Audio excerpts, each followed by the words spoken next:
السلام عليكم ورحمه الله وبركاته. ازيكم يا جماعه؟ عاملين ايه؟ يا رب تكونوا بخير. النهارده معانا عربيه شيفروليه اوبترا 2025 اعلى فئه. العربيه بتنزل بفئتين، اسعارها هتلاقوها موجوده دلوقتي على الشاشه، الاسعار الرسميه مش اسعار الاوفر برايس، الاسعار الرسميه. هنتعرف على كل تفصيله في العربيه بعد الفاصل.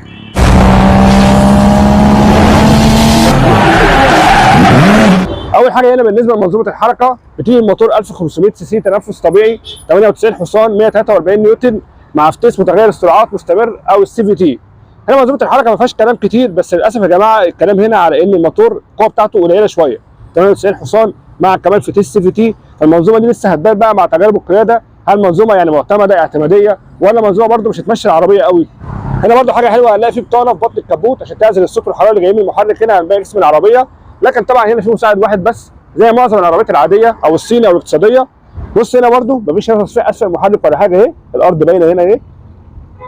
وطبعا دي حاجات عاديه جدا في العربيات الاقتصاديه. هنا بالنسبه لمقدمه العربيه ما فيهاش تفاصيل كتير، الشبكه اللي جواها فتحات تهويه، هي كمان فتحات تهويه مقفوله. لا هنا مفتوحه ايه، هنا مقفوله تمام، مع علامه شيفروليه كبيره. العربيه ما فيهاش تفاصيل كتير، ولا بقى كاميرا اماميه ولا حساسات ولا الكلام ده كله. برده الكابوت هنا يعتبر مصمت، ما فيهوش بس خطين من الجنب هنا اهو بارزين، وهنا برده في خط مكمل شويه مع فوق. العربيه من تصميمها من قدام هو يعتبر سيمبل وحلو، يعني التفصيله برده اشيك شويه بصراحه من الصني. اتفرجوا هنا على الفوانيس بتاعت العربيه. هنا الفوانيس الرئيسيه بتيجي LED، لكن الاشارات بتكون اشارات هالوجين. برده هنا الفوانيس اللي ورا هتلاقي الفوانيس برده LED، لكن الاشارات هالوجين، وبيكون اضاءه الفرامل جوه الازاز. العربيه بتيجي بابعاد الطول 4 متر و49 سم، والعرض بيكون متر 69 سم، مع طول قاعدة عجلات 2 متر 55 سم. والخلوص الأرضي هو مش معروف، بس هنا احنا حاسين إن هو 14 سم أو 13 سم ونص، والشركة بتقول إن هو مع الحمولة بيوصل ل 12 سم ونص، يعني العربية برضو واطية شوية على الأرض. هنا لو كملنا مع الجنب بتاع العربية هنلاقي في خط هنا جاي من أول من بعد الفانوس، ونكمل لحد تحت المرايات أهي فوق الأوكر، ونكمل لحد فوق الفانوس اللي ورا ماشي مع الشنطة.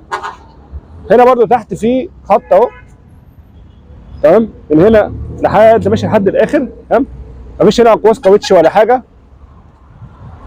المرايات هنا فيها اشارات جانبيه LED، بس LED رفيع مش باين برضو قوي، مفيهاش ضم واغلاق ولا حاجه. مفيش هنا برضو بصمه في اوكر الابواب داخله عليا. بالنسبه للجنوط هنا، فالجنوط هنا مقاسها 15 بوصه 2 تون بروفايل 185 على 60، نقشه رياضيه حلوه. في ديسكات هنا قدام وورا. بالنسبه للفرامل هنا في كمان ازاز سونيه اهو تمام ورا. هو تقريبا يا جماعه دي اول عربيه اشوفها للMG او يعني للمنصور فيها ازاز سونيه، يعني بصراحه يعني ازاز سونيه في عربيات ثانيه ما بلاقيش بصراحه. وبرده هنا مفيش ريفلكس ولا حاجه، مفيش كمان فتحه سقف بانوراما، ودي الفئه الاعلى، فطبعا دي اللي فيها التجهيزات الكامله.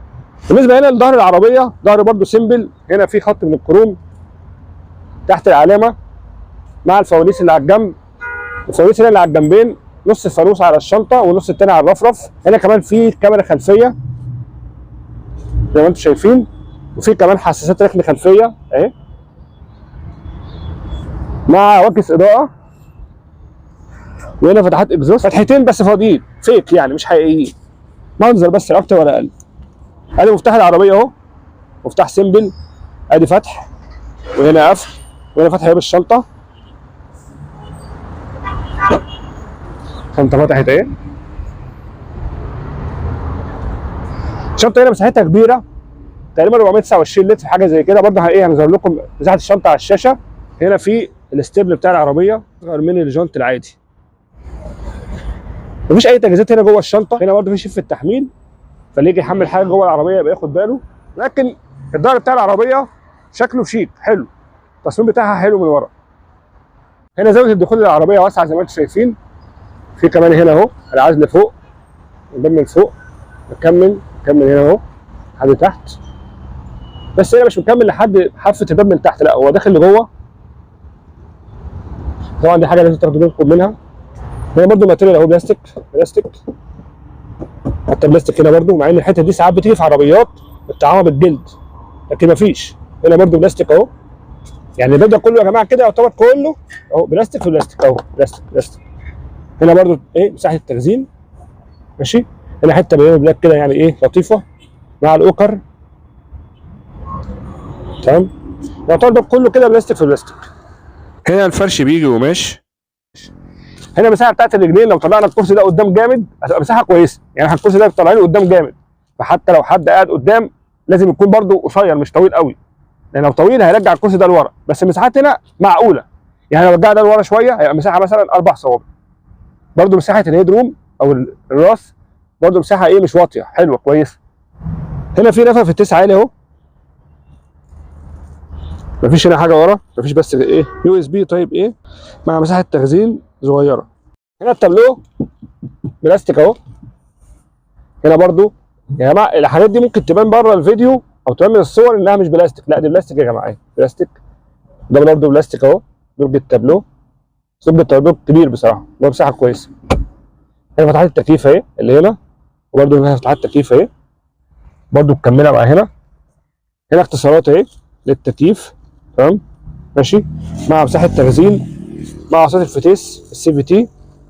هنا برضو في مود سبورت، مش عارف ازاي في السي في تي في مود سبورت معرفش، بس هو سبورت، مع وسط فرامل عاديه، مع هنا 2 كاب هولدر، مع مسند يد قماش، تمام معقول برضو. في جواه فتحه 12 فولت. هنا بقى مقصوره السائق، الشاشه دي 8 بوصه، ابل كار بلاي واندرويد اوتو، شاشه شيك سيمبل. الاستجابه بتاعتها برضو مش وحشه، ابل كار بلاي واندرويد اوتو اهي، تمام. في اختصارات من الجنب عشان خاطر الراديو، عشان خاطر الصوت. هنا برضو الصوت تقدر تطفيها وتشغلها. شاشه سيمبل فوق التابلو، شكلها حلو وشيك، تمام. مع هنا شاشه العدادات سيمبل ديجيتال برضو، الوانها برضو لطيفه على فكره، هي سيمبل والوانها لطيفه. جواها شاشه صغيره كده تقريبا دي 3 بوصه او 4 بوصه تقريبا، برضو طاره مالتي بس مش جلد، سيريز بوكس بس طاره برضو حلوه. هنا الطاره المالتي اهي دي بتاعت الشاشه والتليفون. والناحيه الثانيه يا جماعه دي فاضيه، يعني دي طبق، هي تعتبر فاضيه ما فيهاش حاجه. هي تحسها طاره مالتي او تحسها مالتي من بعيد، بس دي فاضيه ما فيهاش حاجه. ملمس الطاره هنا مش افضل حاجه طبعا. هنا هو مقابل الطاره عشان الطاره تطلع تنزل تحت وتطلع فوق، ما فيهاش قدام ورا، تحت وفوق بس. هنا مفتاح عادي مفيش ستارت وستوب ولا حاجه، تمام. هنا التحكم في المرايات، التحكم في مستوى الاضاءه، هنا هو الثبات الالكتروني، وهنا برضو الزراير بتاعه الازاز. هنا زرار بس الايه السواق هي اللي اوتو.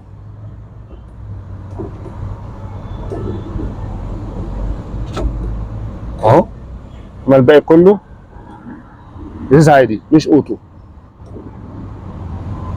هنا بقى الشماسات اهي، كل شماسه فيها مرايه بس مفيش اضواء ولا حاجه. مع الكونسول هنا بتيجي فيها الانوار، مفيش طبعا فتحه سقف ولا حاجه. هنا برضو مرايه الصالون عاديه مش تعتيم الكتروني ولا حاجه، دي عاديه، تمام. عوامل الامان والسلامه في العربيه بيجي فيها 2 ايرباج مع الاي بي اس والاي بي دي والاي اس سي او الثبات الالكتروني. بيجي فيها كمان مساعده الصعود المرتفعات الاتش اتش سي، وبيجي فيها نظام مراقبه الضغط الاطارات مع نظام التحكم في الجر. العربيه يا جماعه سيمبل جدا وبسيطه، طبعا هي يعتبر فقيره بالنسبه للتجهيزات اللي بره والتجهيزات اللي جوه، وبرده منظومه الحركه مش قويه. بس العربيه يا جماعه عامله ضجه جامده جدا، بتتباع من ساعه ما جت اصلا، ومن ساعه ما نزلت، وكمان من قبل ما تنزل، وعليها حجز. فطبعا يعني بتتباع عربيه بياع، رغم انها من جوه بلاستيك، رغم انها يعني منظومه الحركه مش افضل حاجه، تمام. بس تصميم شيك ماشي. بس يعني بس المشكله ان العربيه ما فيهاش تفاصيل تاني تتقال. احنا برضه هنسيب لكم رقم التليفون او ارقام التليفونات بتاعه المعرض، هي دلوقتي موجوده في معرض اوتو سعفان. هنسيب لكم ارقام التليفونات عشان برضه لو حابين تتواصلوا مع المعرض، وبرضه قولوا لنا في الكومنتات لو حابين مثلا تشوفوا ريفيو لعربيه ثانيه. بس كده، لايك وشير وسبسكرايب، ونتقابل ان شاء الله مع فيديو تاني، والسلام عليكم ورحمه الله وبركاته.